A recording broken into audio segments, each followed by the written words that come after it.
Toyota's biggest and toughest SUVs go head-to-head. The 2025 Toyota Sequoia and the 2025 Toyota Land Cruiser both offer rugged capability, modern technology, and legendary reliability, but they take different approaches. The Sequoia delivers full-size SUV comfort, a powerful hybrid V6, and massive towing capacity, making it a great family hauler with serious muscle. Meanwhile, the Land Cruiser returns to its roots with a smaller, off-road focused design, advanced four-wheel drive tech, and a reputation for conquering any terrain.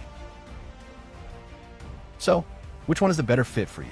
Stick around as we compare their performance, technology, interior comfort, and off-road capability to help you decide.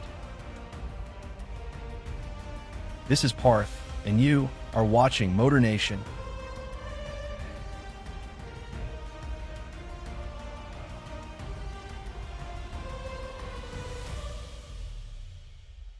Starting up with a basic overview. Toyota's beefy Sequoia SUV is based on the Tundra full-size pickup, with similar chunky styling and lane-filling size. Unlike Ford and GM rivals, the Sequoia comes in just one length, and while a third row of seats is standard, the solid axle rear suspension make for a more cramped back bench than in other full-size SUVs. Toyota's Grand Highlander has better third-row accommodations.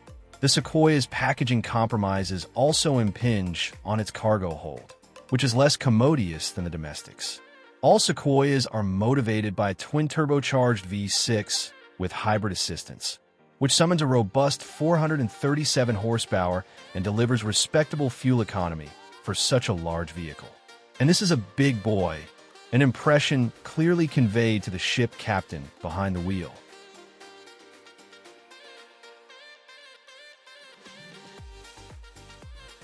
While, after a brief disappearing act that we thought would spell the end for the Land Cruiser on our shores, Toyota's iconic off-roader returned last year with renewed purpose. Now motivated by a four-cylinder hybrid powertrain good for a combined 326 horsepower, it shares its bones with the Lexus GX and has been downsized slightly, losing its third row in the process. The LC's newfound tidiness puts it in line with other legendary trail experts, such as the Ford Bronco and the Jeep Wrangler. The Land Cruiser has been reworked and modernized inside and out, packing the latest Toyota infotainment tech and plenty of driver aids, while retaining a serious four-wheel drive system and plenty of nods to LC history, including the base model's round headlights. Moving on to what's new for 2025. For 2025, the Sequoia adds the cowboy fancy 1794 trim level, as seen on the Tundra pickup. The Sequoia 1794 sits above the Platinum but below the capstone and includes a brown leather interior with walnut wood grain trim, Texas-size badges, a panoramic sunroof, second-row captain's chairs, and a towing package. The 1794 also gets massaging front seats, which are newly standard on the Platinum and capstone models as well. If you had your heart set on the solar octane exterior color, however, we have some bad news. It's been dropped. On the other hand, aside from the removal of the first edition model offered for 2024, there are no changes to the Land Cruiser lineup. Talking about the engine, transmission, and performance. The Sequoia comes standard with the iForce Max hybrid powertrain that's optional in the Tundra pickup. This powertrain is comprised of a twin-turbo 3.4-liter V6 engine and an electric motor that produce a total of 437 horsepower and 583 pound-feet of torque. The Tundra's 10-speed automatic transmission carries over to the Sequoia SUV as well. Rear-wheel drive is standard, with four-wheel drive optional on most versions, and standard on the off-road-oriented TRD Pro model. The TRD Pro also comes with off-road equipment such as upgraded Fox dampers, a front skid plate, a locking rear differential, and forged 18-inch wheels with 33-inch tires. Note that lesser models, SR5, Limited, and Platinum, can be outfitted with the TRD off-road package, which brings dirt-friendly goodies including hill descent control, crawl control, and a locking rear differential. During our initial test drive, we were pleased with the Sequoia's comfortable ride and quiet cabin, but less so with its on-road driving behavior. Its extra-wide feeling on the road makes it hard to place in a lane, something we've complained about in other large SUVs too, and its featherweight steering effort doesn't help. Its brake pedal also has an oddly squishy feel. The four-wheel drive Sequoia Capstone accelerated to 60 miles per hour in 5.6 seconds and reached a quarter mile in 14.3 seconds at 94 miles per hour. The TRD off-road version was a shade behind, at 5.9 seconds to 60 miles per hour. Towing capacity ranges from 8,980 pounds for the four-wheel drive Capstone to 9,520 pounds for the rear-wheel drive SR5. Even at the low end, that best the Chevy Tahoe, 8,400 pounds, and the Sequoia's max towing capacity just edges past the Ford Expedition, 9,300 pounds. A tow technology package consists of a digital rear-view mirror and an on-screen trailer backup guide with straight path assist, although not automated steering. It's optional on the SR5 and limited and standard elsewhere. A load-leveling rear suspension can be had on both the Platinum and Capstone. The new Sequoia's hybrid setup makes it significantly more efficient than the outgoing model. Rear-wheel drive models are EPA rated at 21 miles per gallon city, 24 miles per gallon highway, and 22 miles per gallon combined, which bests the V6, powered Expedition, and trounces the Tahoe with its V8. Opting for four-wheel drive drops those numbers a bit, to 19 miles per gallon city, 22 miles per gallon highway, and 20 miles per gallon combined.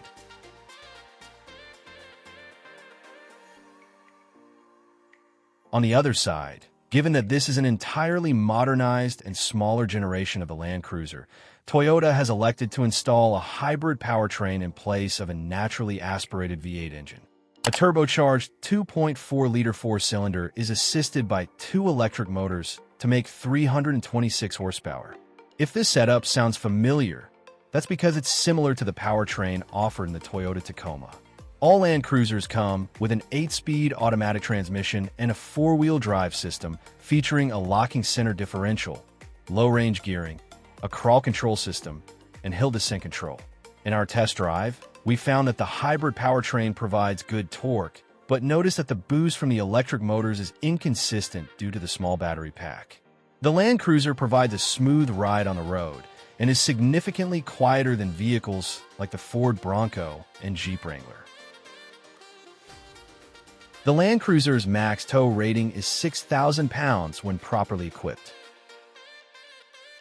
In testing, the Land Cruiser First Edition got to 60 miles per hour in 7.7 seconds. That's significantly slower than the V6 powered Lexus GX 550, which posted a 6.3-second time. The Land Cruiser's EPA ratings sit at 23 miles per gallon combined, 22 miles per gallon city, and 25 miles per gallon highway. Those numbers are significantly better than what the previous generation V8 model offered.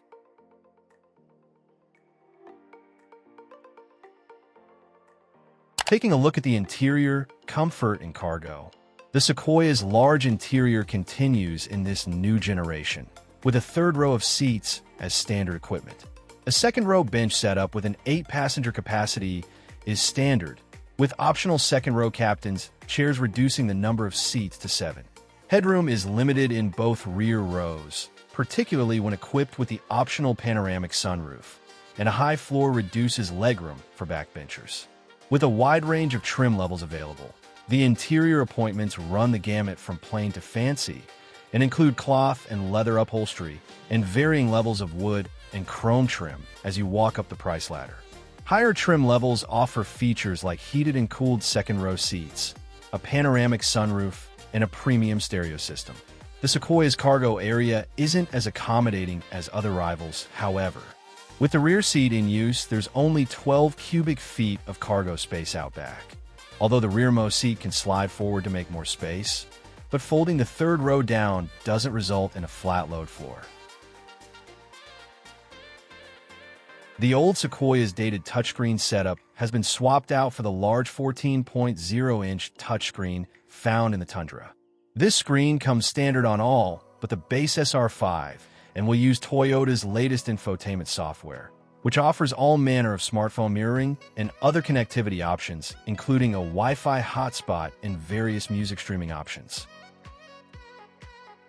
While unlike the previous generation Land Cruiser, this new one is strictly a two-row, 5-seat SUV. Toyota has downsized the Cruiser's body this time around, putting it into contention with mid-size rivals such as the Ford Bronco and the Jeep Wrangler, rather than full-size SUVs such as the Chevrolet Tahoe and the Ford Expedition. While the base 1958 trim does without many of the other trim's luxuries, it still offers niceties such as heated seats, a heated steering wheel, and a 6-speaker stereo. The other trim, simply called Land Cruiser, has a more deluxe cabin that includes ventilated seats, a 10-speaker stereo, and available leather upholstery. All Land Cruisers come with Toyota's excellent infotainment system with wireless Apple CarPlay and Android Auto, but the base 1958 trim makes do with a rather dinky 8.0-inch display. The top trim gets a much larger 12.3-inch touchscreen. USB-C charging ports and a wireless smartphone charging pad are standard fare, but you'll have to pay extra for onboard Wi-Fi or the available 14-speaker JBL stereo system. Talking about the safety and driver assistance features, all of the Sequoia's available driver assistance features come standard across the board. Similar to this, like most of Toyota's new models, the Land Cruiser is equipped with a generous list of standard driver assistance features.